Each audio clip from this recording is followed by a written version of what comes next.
నమస్తే, welcome to Disha TV. SC ST వర్గీకరణపై supreme court సంచలనమైన తీర్పు ఇచ్చింది. ఇకపై విద్యా ఉద్యోగాల్లో మాత్రం ఎస్సీలకు ఎస్టీలకు వర్గీకరణ విషయంలో రాష్ట్రాలకు అనుమతినిస్తూ కూడా తీర్పు అయితే వెలువడించింది. ప్రస్తుతం మనతో పాటు గోవింద్ నరేష్ మాదిగ గారు ఉన్నారు, ఎంఆర్పిఎస్ రాష్ట్ర అధ్యక్షులు. ఎట్లా అనిపిస్తుంది సుదీర్ఘ పోరాటం ఎంఆర్పిఎస్ది ఈ యొక్క వర్గీకరణ విషయంలో తీర్పుపై ఏం చెప్తారు? నిజంగా ఈరోజు మాదిగ జాతికి ఒక పండుగ రోజు. ఈ తీర్పు చాలా చారిత్రాత్మకమైనదిగా మేము భావిస్తున్నాం. ఈరోజు సుప్రీంకోర్టు ఇచ్చిన తీర్పు వల్ల మాదిగ ప్రజల హృదయాలు నిండు సంతోషంతో ఈరోజు ఉన్నాయి. ఇది ఎన్నో ఏళ్ళ యొక్క కళ. ఆ కళ ఈరోజు సుప్రీంకోర్టు తీర్పు ద్వారా సాకారమైంది. దాదాపు ఈ కళను సాకారం చేసుకోవడం కోసం మందకృష్ణ మాదిగ నాయకత్వంలో 30 సంవత్సరాలుగా రాజీ లేని పోరాటం చేశాం. ఆ పోరాటానికి ఈరోజు పరిష్కారం జరిగినట్టుగా మేము భావిస్తున్నాం. ముందుగా ఈరోజు ఈ పండుగ వాతావరణంలో ఇవాళ మాదిగల హృదయాలు సంతోషంగా ఉండడానికి కారణం సుప్రీంకోర్టు తీర్పు అయితే, రాజ్యాంగ స్ఫూర్తి సామాజిక న్యాయాన్ని ప్రతిబింబించే విధంగా మాదిగ జాతి ఆకాంక్ష నెరవేర్చే దిశగా జస్టిస్ చంద్రచూడ్ నేతృత్వంలోని రాజ్యాంగ ధర్మాసనం ఇచ్చిన తీర్పు పట్ల మేము హర్షం వ్యక్తం చేస్తూ వారికి మాదిగ జాతి తరపున హృదయపూర్వకంగా కృతజ్ఞతలు తెలియజేస్తున్నాం.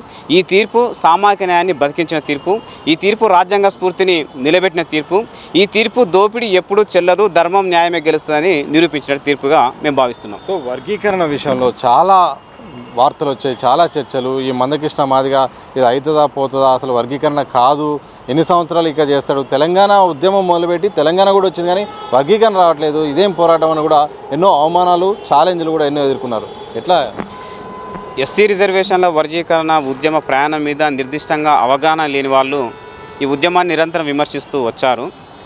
అయినప్పటికీ కూడా ఆ విమర్శలన్నిటిని ఎదుర్కొంటూనే చేరాల్సిన లక్ష్యం మీద దృష్టి పెట్టి మందకృష్ణ మాదిగ గారు తన ప్రయాణాన్ని కొనసాగించాడు. జాతి ప్రజలను కూడా ఆ విధంగానే నిర్దిష్టంగా నడపడం జరిగింది. మనం ఏ విధంగా అయితే ఏ మార్గం ద్వారా అయితే లక్ష్యాన్ని చేరగలుగుతామో అనే విషయాన్ని పూర్తిగా ఆలోచించి తన సహచర నాయకులందరితో చర్చించి, కార్యకర్తలు చర్చించి ఆ తర్వాత నిర్ణయాలు తీసుకుని ఆ దిశగానే ఉద్యమాన్ని నడిపించాడు. సరే, కృష్ణ మాదిగ గారు తీసుకున్నటువంటి ఒక వ్యూహాత్మకమైన నిర్ణయాలు, ఆయన అనుసరించిన పద్ధతులు, ఆయన అనుసరించిన మార్గాలు, ఏ లక్ష్యం ద్వారా మనం ఎస్సీ వర్గీకరణ సాధించుకోవాలమో ఆ లక్ష్యానికి అనుగుణంగా ఎప్పటికప్పుడు అప్రమత్తం అవుతూనే ఎదురవుతున్న అడ్డంకులను, ఎదురవుతున్నటువంటి కుట్ర కుతంత్రాలను వాటన్నిటిని అధిగమిస్తూ ఎక్కడ మనకు బలం లేదో అక్కడ బలాన్ని సమకూర్చుకుంటూ, ఎక్కడైతే మనకు బలం ఉందో ఆ బలాన్ని లక్ష్యానికి అనుగుణంగా ఏ విధంగా సద్వినియోగం చేసుకోవాలో దాన్ని సద్వినియోగం చేసుకుంటూ ఈరోజు లక్ష్యానికి అనుగుణంగా ఉద్యమాన్ని తీసుకెళ్ళి ఇవాళ జాతికి విజయాన్ని మందకృష్ణ మాదిగ గారు అందించాలని స్పష్టంగా భావిస్తున్నాం. ఈ 30 ఏళ్ళ ఉద్యమ ప్రయాణంలో నిందలు వచ్చినా, అవమానాలు వచ్చినా, అవహేళనలు జరిగినా, లేకపోతే ఇంకా విమర్శలు వచ్చినా, దూషణలు వచ్చినా, చాలామంది దుమ్మెత్తిపోసినా అవన్నీ వ్యక్తిగతంగా నాయకుడిగా మందకృష్ణ మాదిగ స్వీకరించాడు. కానీ విజయం మాత్రం బహుమానంగా మాదిగ జాతి ప్రజలకు అందించాడు. నిందలు అవమానాలు మందకృష్ణ మాదిగ ఎదుర్కొన్నాడు, విజయం ఫలితం మాత్రం మాదిగ జాతికి అందించాడు. కాబట్టి ఈరోజు సుప్రీంకోర్టు ద్వారా వచ్చినటువంటి ఈ విజయం ఏదైతే ఉందో దానికి 100% మందకృష్ణ మాదిగ గారిని తిరుగులేని సమర్థవంతమైన నాయకత్వం వల్ల జరిగిందని చెప్పేసి యావత్ మాదిగ జాతి భావిస్తుంది.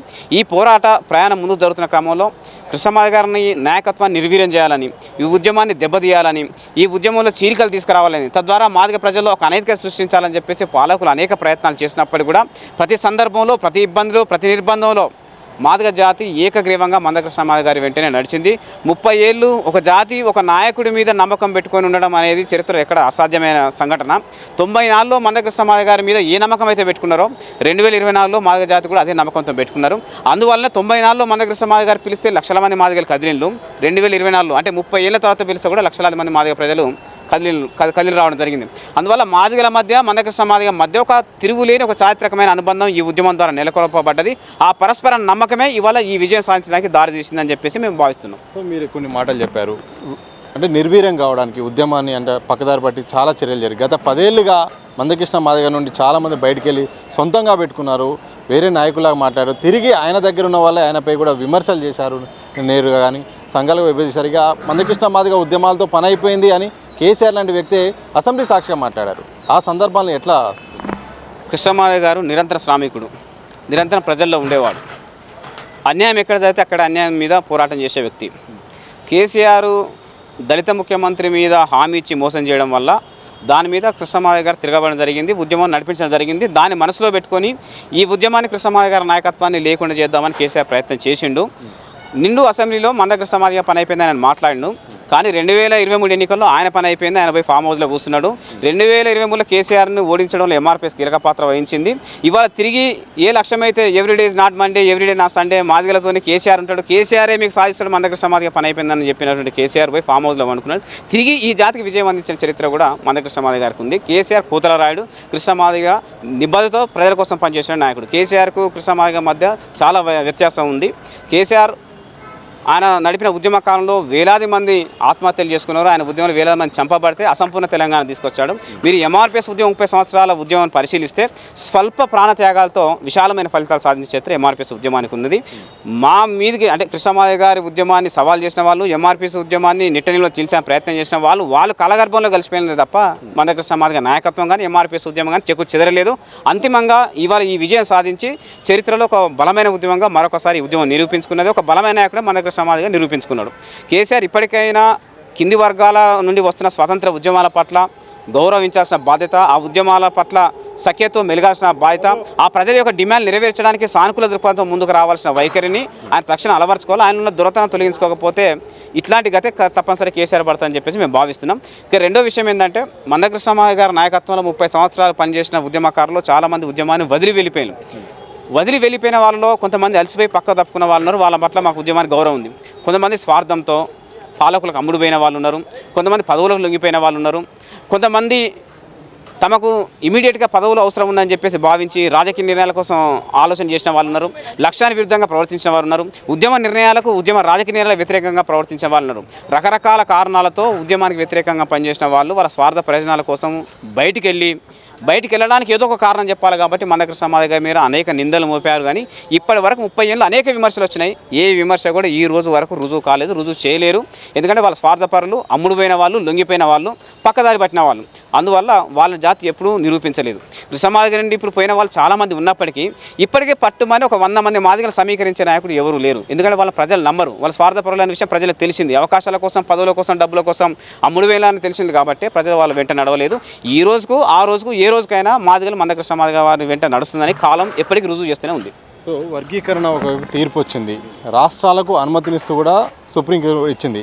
వర్గీకరణ తీర్పుతో ఆగిపోతుందా, లేకపోతే రాష్ట్రాలు ఇంకా ఒకవేళ అనుమతిస్తుందా లేదా, లేకపోతే టెక్నికల్ అంశాలు ఇంకా భవిష్యత్తులో ఉండే అవకాశం ఉంటుందా?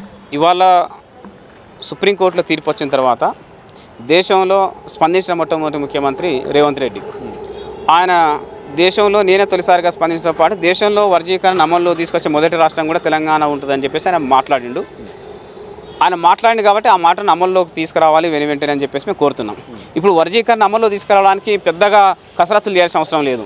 జనాభా లెక్కలు తెలుసు, రిజర్వేషన్లు ఎంత శాతం అమలు జరుగుతున్నాయో తెలుసు, తెలంగాణ ప్రభుత్వం దగ్గర అన్ని రకాల సమాచారం ఉంది. ఇమీడియట్గా ఒక జీవో విడుదల చేసి వర్గీకరణ అమల్లో తీసుకొస్తే ఈ సమస్య పరిష్కారం జరుగుతుందని చెప్పేసి మేము భావిస్తున్నాం. సో ఆయన మాట్లాడింది కాబట్టి పరిష్కారం జరుగుతుందని చెప్పేసి మేము ఆశాభావం వ్యక్తం చేస్తాం. కాబట్టి అది ఆలస్యంగా జరగకుండా ఇమీడియట్గా తీసుకురావాలని చెప్పేసి మేము కోరుతున్నాం. ఎందుకంటే ఒకవైపు విద్యా సంవత్సరం ప్రారంభమైంది, విద్యారంగం సంబంధించిన అడ్మిషన్ల ప్రక్రియ కొనసాగుతున్నది. మరోవైపు ఉద్యోగాలు భర్తీ చేయడానికి ఎగ్జామ్స్ కూడా జరుగుతున్నాయి. ఉద్యోగాల భర్తీకి ప్రభుత్వం రంగం సిద్ధం చేసుకుంది. కాబట్టి విద్యా ఉద్యోగాలు ఇమీడియట్ న్యాయం జరగాలంటే తక్షణం జీవో విడుదల చేసి వర్గీకరణ అమల్లో తీసుకురావాలని రేవంత్ రెడ్డి గారి ప్రభుత్వానికి మేము సూచిస్తున్నాం. ప్రస్తుతం విద్యా సంవత్సరం ప్రారంభమైన దశలో మొదటి దశ కౌన్సిలింగ్ అన్ని రకాల కోర్సులకు పూర్తయినాయి. ఇంకా రెండవ దశ కౌన్సిలింగ్ కొనసాగుతున్నది. ఇంకా అడ్మిషన్ల కసరత్తు కొనసాగే అవకాశం ఉంది. కాబట్టి ఈ అడ్మిషన్ల ప్రక్రియలో కూడా వర్గీకరణను అన్వయింపజేసి ఆ చట్టాన్ని ఇందులో కూడా అమలుపరిచి విద్యారంగంలో వచ్చే అవకాశాల్లో కూడా మా దగ్గర న్యాయం చేయాలని కోరుతున్నాం. రేపు జరగబోయే ఉద్యోగంలో ఇప్పటికే నోటిఫికేషన్లు ఏవైతే వచ్చినాయో ఆ నోటిఫికేషన్లో వర్గీకరణ జీవోను అమలు చేయాలని మేము కోరుతున్నాం. రేపు వర్గీకరణ ఆధారంగానే ప్రతి ఉద్యోగ నియామకం చేపట్టాలని చెప్పేసి మేము కోరుతున్నాం. గత తెలంగాణ రాష్ట్రం నుండి ఉమ్మడి ఆంధ్రప్రదేశ్ వరకు విద్యా ఉద్యోగ రంగాల్లో మాదిగ జాతి తీవ్ర అన్యాయం జరిగింది.